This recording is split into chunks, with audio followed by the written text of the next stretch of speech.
ተረጋግቶ እሷን አረጋግቶ ነገሮችን ረጋ ባለ መልኩ ቀስ ብሎ አውርቶ እኔ ምንም በቃ ቪዲዮውን መጨረስ ነው ያልቻልኩት። የምር በጣም ነው የተናደድኩት። እና በዛ በእርጋታ ምን ሊያደርግ ይችላል? በቃ ልጅቷን ኦልሬዲ በቃ ፍቅር ውስጥ ነች ልጅቷ። አሰላሙ አለይኩም ወራህመቱላሂ ወበረካቱ። ውድና የተከበራችሁ የጦይባ ዩቲዩብ ተከታታይ በሙሉ እንዴት ናችሁ? ሰላም ናችሁ? ከኔ ጋር ሰላም ሁሉ መልካም። ክርስቲያኖች ወንድሞቼ ሰላም ብያለሁ። ሰላማችሁ ያላችሁበት ይብዛልኝ። እንዴት ናችሁ? ሰላም ናችሁ? ለቻናሌ አዲስ የሆናችሁ እንግዲህ ሰብስክራይብ፣ ላይክ፣ ሼር፣ ኮሜንት በማድረግ አበረታቱኝ። አዳዲስ ነገር የምንለቃቸው እንዲደርሳችሁ ማለት ነው። እንግዲህ አህሙ ኢሳምና ፈኪ በተገናኙበት እንግዲህ ሀሳብ እየሰጠ ነው። በጣም ተናድጃለሁኝ፣ ቪዲዮ መጨረስ አቃተኝ። እችሌ ፍቅር ውስጥ ናትና ያኔ በተረጋጋ መንፈስ እሷን መመለስ ነበረበት። ነገር ግን ደግሞ መንጭቅጭቅ አድርጎ ነው የሸኛት እያለ ነው። እኔ አህሙ እንግዲህ አስተሳሰቡ ምን እንደሆነ አላውቅም። አቅፎ አባብሎ እንዲሸኝለት ፈልጓል መሰለኝ። እንግዲህ ለምን ትገፋትራታለህ እያለ ነው። ምን ነው አህሙ ብዙ ሰው እኮ ላንተ ብሎ ነው እንግዲህ በኮሜንት እሷን በስድብ የሚሞላልጭልህ። ረዲያ ጅል መጃጃል አላንዳንድ ጊዜ። በነገራችን ላይ ኢሳም ምንም ያጠፋ ነገር የለም። ልታቅፈው ነበር። አንድ ሴት ልጅ አንድ ወንድ ልጅ ኢስላም ሴት እሱ ወንድ ልጅ ነው፣ እሷ ሴት ናት። ሐራም ነው እንዲተቃቀፉ ማንም አልፈቀደላቸውም። ምክንያቱም ሙስሊም ሴትና ሙስሊም ወንድ ልጅ እጅና ለእጅ ራሱ መያያዝ አይችልም ማለት ነው። እንኳን ፈኪ ያረገችውን እንግዲህ አይታችኋል። ለታቅፈው እጇን ዘርግታ ነበር ያሮጠችው ማለት ነው። ስለዚህ እሱ እጁ ወደ ልቡ ነበር ያደረገው። ማነው ሰላምታሽ ደርሶኛል ለማለት ነው። እና ምን ነው ኡምራ ሊያደርግ ስዑዲ ድረስ ተንከራቶ የመጣው ለምኑ ለፋው ሴት ጋር መላላጥ ከፈለገ ማለት ነው። ምን ነው አህሙ አንተ ሙስሊም ነህ? ምን ነው አስተሳሰብህ ጥሩ አልነበረም እንዴ? አንተም እንደ ፈኪ አስተሳሰብህ ዘቀጣ መሰል ያምር። ተው እንጂ። በነገራችን ላይ እንግዲህ አህሙ ተናድጃለሁ ነው የሚለው። እንደዛ ማድረግ አልነበረበትም። ወጥቶ ይቅርታ ይጠይቃት ፈኪን እያለ ነው እንግዲህ። ምንም ያጠፋው ነገር ስለሌለው ወጥቶ ይቅርታ የሚጠይቅበት ነገር ያለ አይመስለኝም። እንደኔ ማለት ነው። የማታውቀውን ወንድ ልጅ እሷ ሩጣ ለማቀፍ ምን አስዋጣት? ራሷ ናት እኮ ያራከሰችው። ፈኪ ራሷ ናት ያቅሌቷን ወደ ኋላ ወደ ቅሌት ልበል እንጂ ምን ልበል፣ በራሷ እጅ ነው ራሷን ያሳፈረችው። እና ኢሳ ምንም ያደረገ ነገር የለውም አህሙ። ስለዚህ ወጥታ ይቅርታ ጠይቃት። እች ላይ ፍቅር ውስጥ ናትና ስለዚህ ልቧን ሰብረ ከምትሸኛት ኢክራምን እያቀፈ ነው። ብዙ ሰዎች ደግሞ በኮሜንት አይቻቸዋለሁና ኢክራምን እያቀፈ ለምንድን ነው እሷን የገፈተራት? ኢክራም አብሮ አደጉ ናት፣ አብሮ አደገች ናት። ያቃታል፣ ያፈቅራታል። ፈኪን የት ያቃታል? ፈኪን አትብቢን ያላየሃትም አላቃትም ማናት ብሎ ጓደኛውን እየጠየቀ ነበር። እሷ በቪዲዮ አይታ ነው ያፈቀረችው ይሄንን ልጁ ማለት ነው ኢሳምን። ምን ያደርጋት እስቲ ኢሳም ራሱ። እናንተም እኮ ዝም ብላችሁ ነው ኢሳም ላይ አንዳንድ ሰዎች የምትፈርዱት ማለት ነው። ፈኪ ለምን አፈቀረችው አይደለም፣ ፍቅር ከየት እንደሚይዘን አናቅምና። ነገር ግን ደግሞ ስነ ስርዓት፣ ሁሉም ነገር ስነ ስርዓት ባለው ሁኔታ መሆን አለበት። የማታውቀው ሰው ላይ ሄዲ ያልተጠመጠም ምንድን ነው? ረዲያ እስቲ እንሄድ ወደ ፈኪ። ደግሞ ያው ፈኪ የለቀቀችውን ዛሬ አይታችኋል። እንግዲህ እያፈረች ነው ዛሬ ስታወራ የነበረው። እሱን ላሳያችሁ ማለት ነው። ቢለኝም ዘላ አያምርም ቦት ማለት ገና ወደ ነው ቆይ ምንም ወድሻለሁ ምናምን ቢል እናንተ ምን እንደሚሰማችሁ አንድ ሳይታችሁ በአንድ ቀን ወዳችኋለሁ ምናምን ቢል አሁንም አይደለም ልባችሁን አይቀበሉም። እኔም እንደዛ እንዲለኝ አይደለም ጠብቄ ያልኩት። በዛው ደግሞ የተገፋ ነው ሲነሳም የሚያምርበት። እና ውዶቼ ፈኪያ ያለችውን ሰምታችኋል። የተገፋ መጨረሻ ቅቤ ይወጣል አለች። አንቺ እኮ አልተገፋሽም በነገራችን ላይ ፈኪያ ማለት ነው። ምንም የተገፋሽው ነገር እኮ የለሽም። ያው የቀበጠ ሰውና ያቅበጠበጠው ሰው እንግዲህ የሚገባበት ያጣምና አሁን አንቺ ተጋፍቻለሁ ብዙ ነገር አሳልፌያለሁ ምናምን ምናምን። በነገራችን ላይ ካንቺ የበለጠ ስንት ህይወት የመረራቸው አሉ ማለት ነው። ስንት የመረራቸው። አንቺ እንግዲህ በልጅነትሽ ያችን አግብተሻልና ያችን አሳልፈሻልና ይሄንን ቅሳ አድርገሽ ሚዲያ ላይ ወጥተሻልና አታሽቃብጪ ማለት ነው። ስንት አሉ፣ ስንት እህቶቻችን፣ ስንት ወንድሞቻችን በስቃይ ላይ የሚኖሩ አሉ ማለት ነው። እና ስንት ነገር ያሳልፍ ያለው ስንት ነገር እኔ በእናትሽ አታስቀብጭ። በጣም ነው የሚያስጠላብሽ ማለት ነው። አንድ ሰው ልክ ነው ማፍቀር ያለ ነው።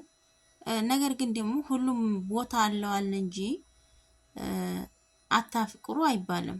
ፍቅር ከየት እንደሚይዘን ልክ ነው አይታወቅም።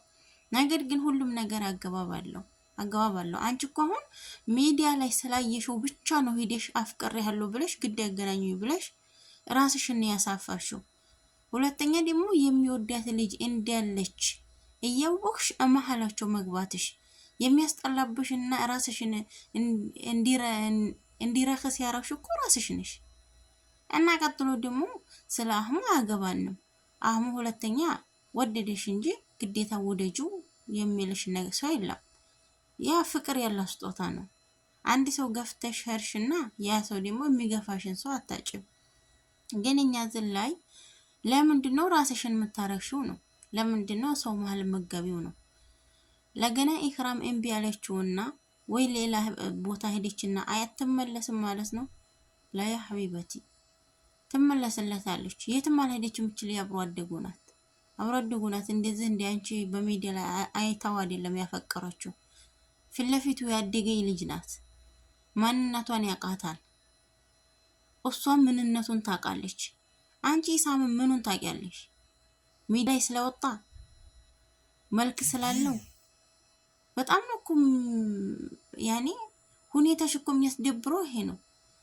አህሙ ዘንድ ትቅለሰለሻለሽ።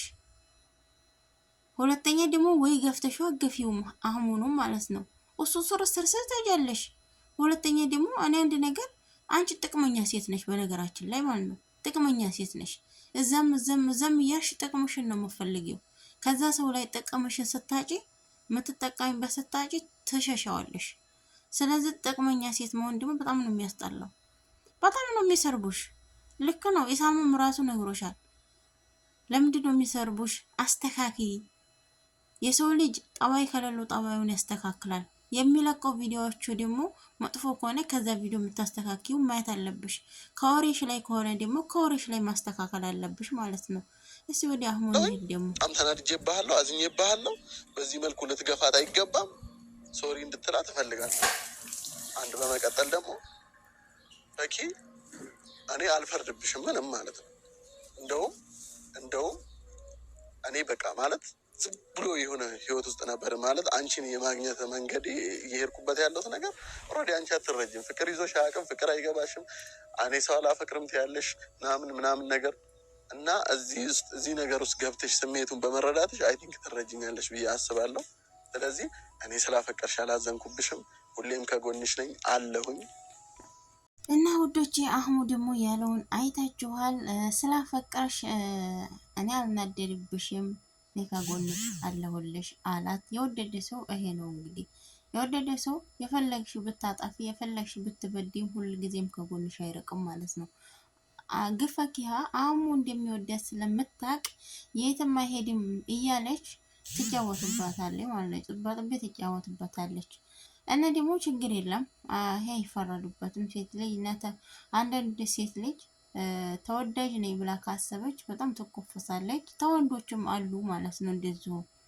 ያቺ ሴት ልጅ ትወደኛለች ብሎ ካሰቡ የሚንበጠረቁ ከላይ አሉ ማለት ነው። እና አህሙ ልክ ነው። ሌላ ሰው አፍቅራ ያንተን ያለህበትን ሁኔታ ስለምትረዳለህ ጥሩ ነው። ያኔ ማፍቀሯ መጥፎ አይደለም።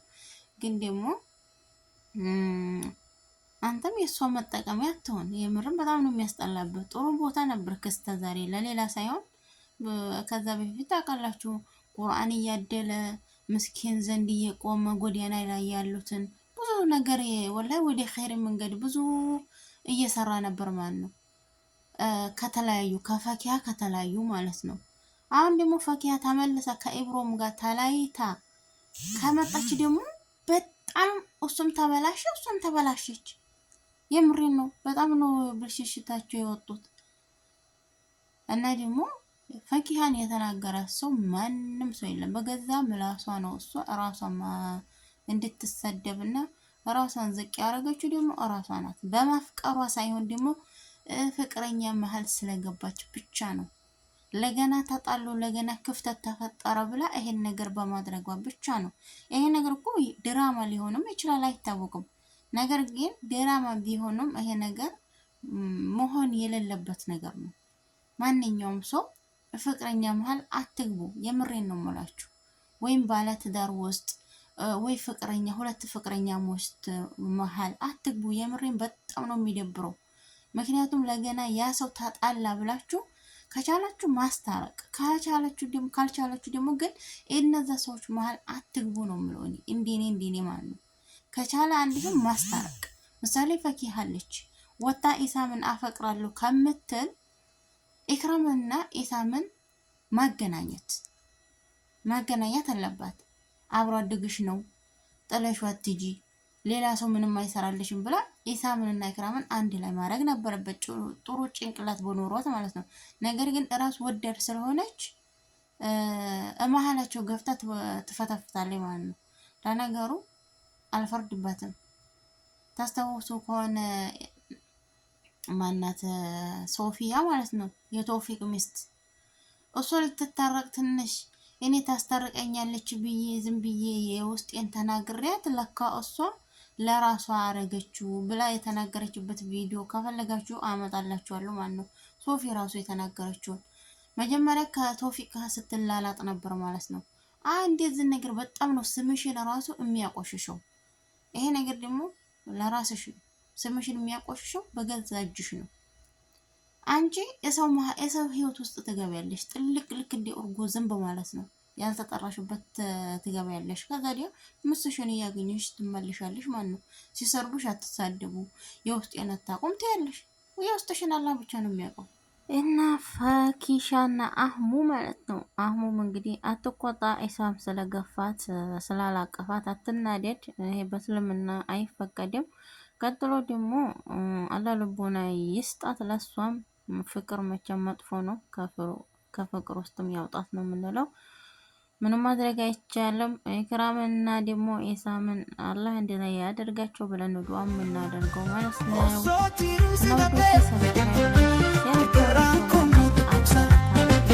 ነው የምንለው አዳዲስ ነገር የምንለቃቸው እንዲደርሳችሁ ማለት ነው። ባይ ባይ።